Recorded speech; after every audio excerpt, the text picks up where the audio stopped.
శరణమ్మ గారిని బలపరచాలని కాంగ్రెస్ పార్టీ బలోపేతం అవసరం ఉంది.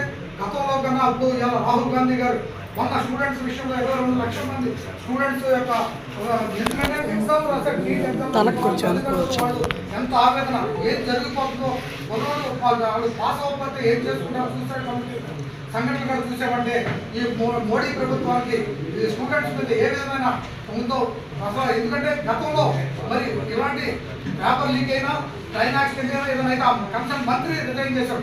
కనీసం విద్యామంత్రి ప్రధాని గారు కనీసం రిజైన్ చేయకపోగా కనీసం మా మణిపూర్ సంఘటన కానీ అనేకమైన సంఘటనలు కూడా ఈ విధంగా జరుగుతుంది. కాంగ్రెస్ పార్టీని మేము బలోపేతం చేయడానికి ఇవాళ మండల కాంగ్రెస్ అధ్యక్షులతో సమావేశం జరిగి మరి ఖచ్చితంగా మేము ప్రతి నెల ఒక జిల్లా కాంగ్రెస్ మీటింగ్ ఒక నియోజకవర్గంలో చేయాలని మొట్టమొదటిగా మరి బెందూరు నియోజకవర్గంలో రేపు 5వ తేదీ రేపు ఫస్ట్ తారీఖు నుంచి 5 లోపల మీటింగ్ పెట్టుకున్నాం. అలాగే ప్రతి నెల కూడా ఒక్కొక్క కాన్స్టిట్యూన్సీలో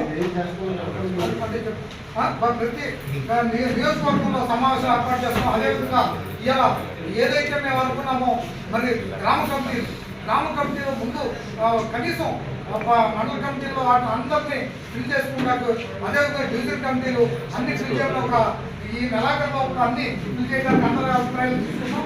అందరూ కూడా కలిసి అంటే పదవి ఎవరో ఏ పదవి చెప్పినా మనం ఆ గ్రామాలకు సంబంధించిన వాళ్ళు ఇక్కడ ఖచ్చితంగా గ్రామాల్లో కూడా గ్రామ స్థాయిలో పార్టీ పటిష్టమైతేనే మనకి అవకాశం ఉంటుందని.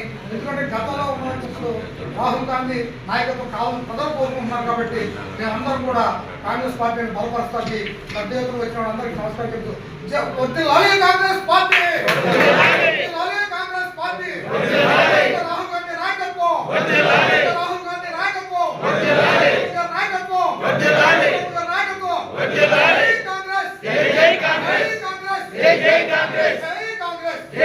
మండల కాంగ్రెస్ అధ్యక్షులు, టౌన్ కాంగ్రెస్ అధ్యక్షులు, అదేవిధంగా నియోజకవర్గ సంయోజకులు ఎవరైతే కోఆర్డినేటర్స్ ఉన్నారో, ఎవరైతే కంటెస్ట్ చేసిన వారు ఉన్నారో వారు, అదేవిధంగా జిల్లా కాంగ్రెస్ కార్యవర్గం సీనియర్ నాయకులు అందరం కలిసి ఒక దాదాపు 100 నుండి 150 మంది వచ్చారు. వారందరితో ఒక 3 గంటలు కరెక్ట్గా దాదాపు 5:30 అవుతుందా 2.5 అవర్స్ 3 గంటల నుండి మేము కూర్చొని కొన్ని నిర్ణయాలు తీసుకున్నాం. ఏమిటి, ప్రతి గ్రామంలో ప్రతి వార్డు కాంగ్రెస్ కమిటీ రావాలి, గ్రామ కాంగ్రెస్ కమిటీ కావాలి. దాని కొరకు మండలంలో ఉన్నటువంటి నాయకులు అందరూ సమిష్టిగా అన్ని గ్రామాలు వెళ్ళి ప్రజల దగ్గరికి వెళ్ళాలి అనేటువంటిది ముఖ్యం. అదేవిధంగా నియోజకవర్గ స్థాయిలో ఉన్నటువంటి వారు ప్రతి మండలం వెళ్ళాలి. అదేవిధంగా జిల్లా స్థాయిలో ఉన్నటువంటి నాయకులు అన్ని నియోజకవర్గాలకు వెళ్ళాలి. మొత్తం మీద ప్రజల దగ్గరికి వెళ్ళి ఈ ప్రాంతీయ పార్టీలు, అదేవిధంగా కేంద్ర ప్రభుత్వం చేస్తున్న ప్రజా వ్యతిరేక కార్యక్రమాలు వారికి చెప్పి కాంగ్రెస్ మళ్ళీ మీరు దయచేసి కాంగ్రెస్కి అవకాశం ఇవ్వండి అని కాంగ్రెస్ను బలపరిచేటువంటి ప్రయత్నం చేయడానికి ఒక నెల రోజులు టైం ఇచ్చాం.